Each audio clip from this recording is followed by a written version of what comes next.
واخيرا عرفت سر تصنيع الجبنه في البيت بدون منفعه ولا حصيره. يعني هنعمل مصنع جبنه في البيت بدون اي ادوات نهائي. وعايزه كمان اقول لكم ان كل كميه الجبنه اللي عملناها وكمان كل كميه القشطه اللي طلعت معانا، ده كل الكميه دي كلها من 2 كيلو ونص من اللبن. يعني هتملي بيتك بالخير كله وباقل الامكانيات. يلا بينا بقى نشوف عملنا الوصفه الجامده دي ازاي. بس يا ريت في الاول ما تبخلوش علينا بلايك للفيديو، وكمان بتعليق كده على رايكم في الوصفه. في الاول كده معانا طاجن فخار. خدنا الطاجن الفخار ده حطيناه في الفرن، يعني سخناه كده حوالي 3 دقايق لحد ما الطاجن بقى او بقى يعني ايه سخن معانا شويه. تمام. بعد كده جبت 2 كيلو ونص من اللبن. عايزه اقول لكم اللبن ده لازم يكون لبن جاموسي، وكمان من مكان مضمون كويس جدا. يعني لازم تجيبيه من مكان ثقه، لان نوع اللبن هيفرق قوي قوي في كميه الجبنه وكميه القشطه اللي هتطلع معانا في الاخر. زي ما انتم شايفين اخدت بالظبط 2 كيلو ونص من اللبن، وزي ما قلت لكم نوع اللبن ده لبن جاموسي. وبعد كده بقى هنغطيه بورق فويل كويس جدا. بنكون بقى مسخنين الفرن كده حوالي 5 دقايق، يعني الفرن يا دوبك بنسخنه 5 دقايق وبنطفي النار. وهناخد بقى الطاجن ده هندخله الفرن. طبعا الجو الايام دي حر، فهياخد كده معانا في الفرن من 8 ساعات ل 12 ساعه، على حسب ما اللبن يتحول معانا الجبنه بالشكل اللي انتم شايفينه. طبعا 8 ل 12 ساعه، من 8 ساعات ل 12 ساعه الفرن بيكون مطفي. احنا يا دوبك بنسخنه في الاول 5 دقايق بس، وبنطفي عليه وبندخل الطاجن الفرن. بعد ما خرجناه زي ما انتم ملاحظين ما شاء الله الجبنه بقى او قوام اللبن بقى تقيل معايا كده، وبقى خلاص حاسه ان هي بقت جبنه معانا.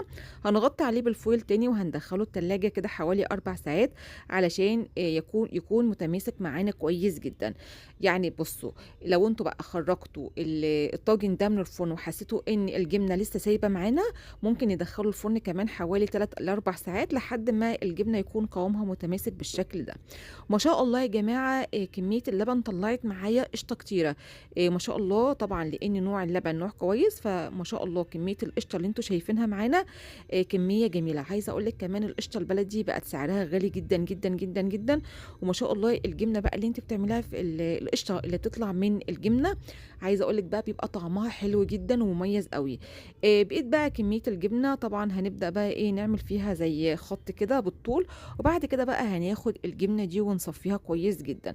هنجيب بقى طبق واسع ونحط عليه مصفى يكون فتحاتها واسعه شويه، وهنجيب قطعه شاش نحطها، وهنبدا بقى نصفي الجبنه من كل السوائل اللي موجوده فيها. زي ما انت شايفه اهم حاجه لازم يكون متوفر عندك قطعه شاش، علشان نتاكد ان مفيش اي سوائل خالص في الجبنه. هنضغط بس كده على الجبنه شويه بحيث ان احنا ننزل اكتر كميه من السوائل اللي موجوده معانا في الجبنه.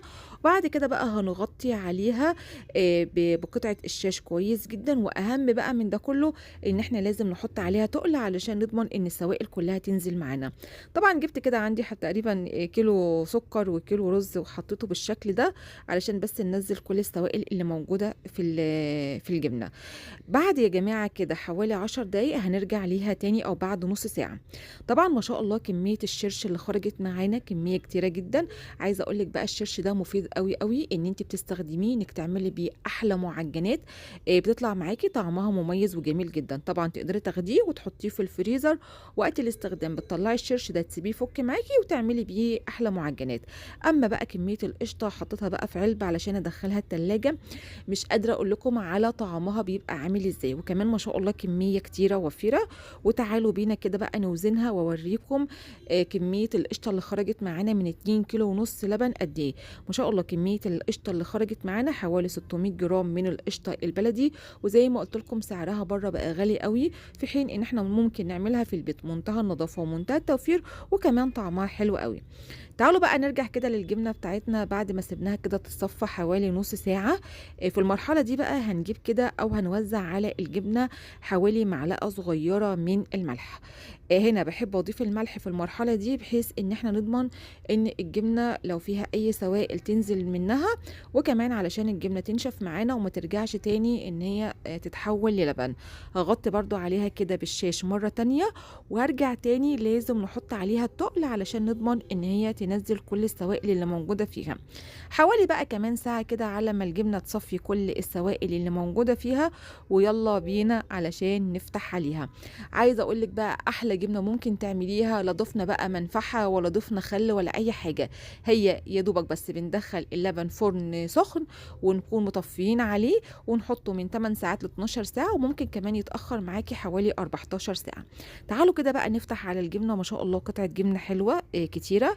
اخدتها كده بقى وهلفها جوه يعني ورق زبدة، بحيث ان انا اعملها على شكل رول يكون شكله متساوي معانا. بصوا انا الاول كده بس ايه بمعلقة ببدأ كده اوزع الجبنة، وبعد كده بقى بورق الزبدة هبدأ الف الجبنة على شكل رول بالشكل اللي انتوا شايفينه. انا هنا بحاول اعمل نفس شكل الحصيرة اللي احنا بنشتريها من بره. خلاص كده بعد بقى ما سويت الجبنة كويس، وكنت غيرت عليها ورق الزبدة مرتين لانه ما شاء الله يعني اتشرب معايا سوائل كتير جدا. جبت بقى عشان اعمل نفس شكل الحصيرة بشوكة موجودة عندنا، وبدأت اعمل فيها الاشكال بتاعة الحصيرة.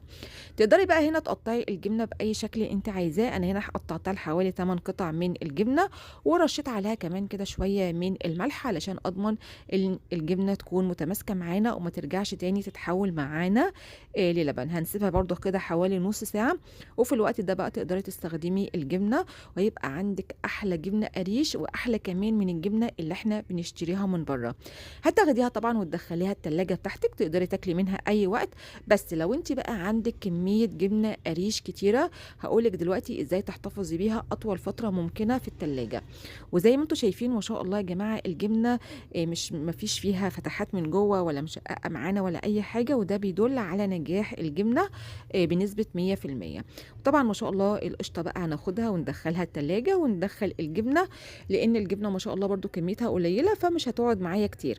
بس انا برضو دلوقتي هقولك لو انت عندك كمية جبنة قريش كتيرة وعايزة تحتفظي بيها في التلاجة، ازاي تحتفظي بيها اطول فترة ممكنة. طبعا عارفين كده الشرش بتاع اللبن اللي موجود معانا ده، اخدته كده ودفيته في الاول خالص، غليته على النار وسبته لحد ما يكون دافي معانا، يا دوبك دافي معانا يعني نستحمل نحط ايدينا فيه. وحطيت كده عليه شويه من الملح وقلبتهم كويس مع بعض. بص بقى، عندك فلفل الوان قطعيه وضيفيه عليها، بيدي طعم حلو جدا جدا جدا ومميز قوي مع الجبنه القريش. هناخد بقى الجبنه القريش وهنبدا نحطها في المحلول ده. هتفضل طبعا الجبنه موجوده معاكي يعني حوالي اسبوع، هتفضل زي ما هي ومش هيجرى لها اي حاجه خالص. بس طبعا عايزه اقول لك نصيحه، ما تعمليش المحلول ده على طول. يعني ايه؟ يعني سيبي الجبنه كده حوالي يوم او يومين في التلاجة لحد ما تنشف معاكي قوي، وبعد كده حطيها في المحلول ده. هنغطي بقى عليها وندخلها التلاجة، سيبها بقى معاكي اسبوع 10 ايام، هتفضل محتفظه بنفس الطعم بتاعها وبنفس الشكل بتاعها ومش هيحصل لها اي حاجه خالص. طبعا كنت محتاجه طبعا تسيبوا لي ارائكم تحت في الكومنتات، الوصفه دي تستحق كام على 10؟ لايك بقى لو عجبكم الفيديو، وربنا يحسن ما بين ايديكم. بألف هنا وشفا، ويا ريت ما تبخلوش على الفيديو بلايك وتعليق برأيكم.